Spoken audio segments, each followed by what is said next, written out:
Assalamualaikum warahmatullahi wabarakatuh. Alhamdulillah, kepanggih malih karo Ustazah Erna ing pembahasan soal penilaian tengah semester ganjil basa Jawa.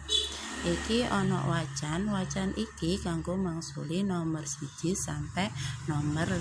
Wacan iki judule kegiatane Budi saben dina. Ayo nomor 1 dibahas. Saben esuk Budi tangi turu jam pira? 4, 6 apa setengah 5. Yo ing wacane diwaca Budi tangine jam setengah 5.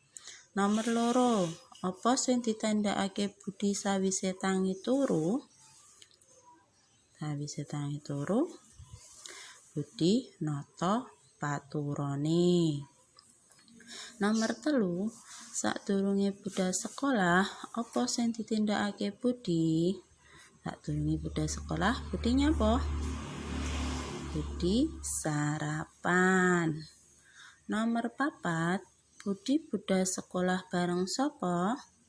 Budi budal sekolah bareng bapak.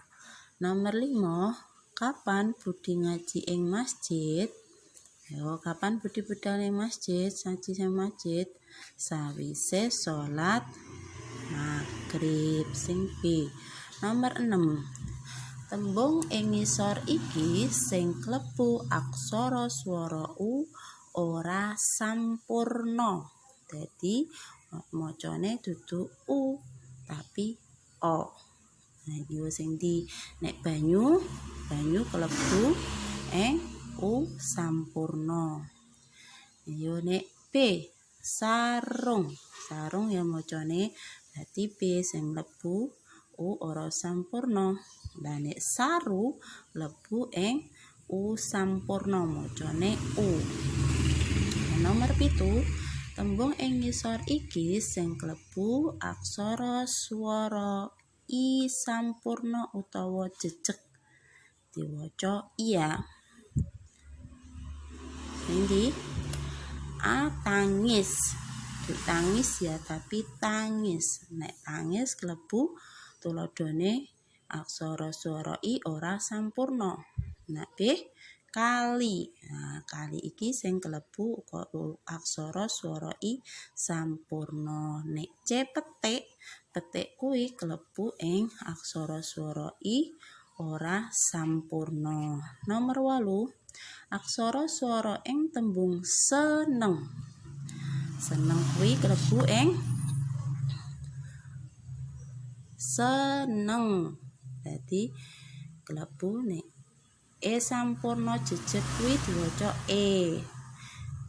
S ora sampurna E. Lah nek E ora sampurna miring pepet itu berarti seneng klebu ing E ora sampurna miring pepet. Nomor 9, guneman karo kanca sakbaraan iku migunakake basa ngoko. Sama ngomongan karo kancane sampean kuwi nggawe basa ngoko. Tapi nek ngomong-ngomong karo wong tuane, karo gurune gawe basa krama. Nomor 10, Bapak maca koran. Ukara iki basa kramane yo maca kuwi basa kramane maos. Jadi Bapak maos koran. Nomor 11, dolanan bal-balan becike ana ing teras omah, B lapangan apa C kamar. Nah, nek dolanan bal-balan kuwi becike ana ing lapangan. Nomor 12, ana aksara E, D, I, L, N, K, A. Aksara iki yen disusun dadi temu jenenge dolanan yaiku ayo jenis dolanan apa? Delian utawa obak delik utawa petak umpet. Nomor 13, ana tembung masak ibu pawon ing. Tembung-tembung iki yen disusun dadi ukara unine ibu masak ing pawon. Nomor 14, basa kramane maca. Maca mang apa basa kramane? Basa kramane mouse. Yo. Nomor 15 ana tembung resiki. Di nomor kelas 1 wis di ajarake ya kali Ustazah. Resiki kuwi asale saka aksara N I R E S I K I. Ayo sing berarti sing matuk sing A.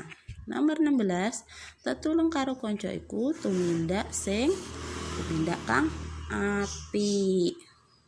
Nomor 17, Mbah wingi awan teko basa kramane rawuh.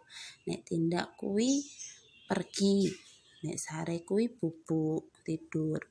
Nomor 18, sinau bareng ing omahe Rara. Yen ditulis nganggo tulisan cecek sambung, dadine ayo sing endi? A. Sinau bareng ing omahe Rara. B. Sinau bareng Rara ing omahe. C. Sinau bareng omahe Rara. Berarti sing matuk sing A. Sinau bareng ing omahe Rara. Nomor 19 ya, minangka warga Nganjuk, dolanan tradisional kudu tansah dilestarekake. Dadi aja dolanan game ae, tapi kudu nglestarekake dolanan tradisional kaya delikan, dakon, gobak sodor, layangan lan liya-liyane. Nomor terakhir, nomor 20, ukara ing ngisor iki wacane apa? Dolanan. A. Dolanan tradisional. B. Dolanan tradisi. C. Dolanan tradisional. Iya, sing tepak, sing matuk C. Dolanan tradisional. Alhamdulillah sampun dibahas nggih soal penilaian tengah semester ganjil basa Jawa ing dinten niki.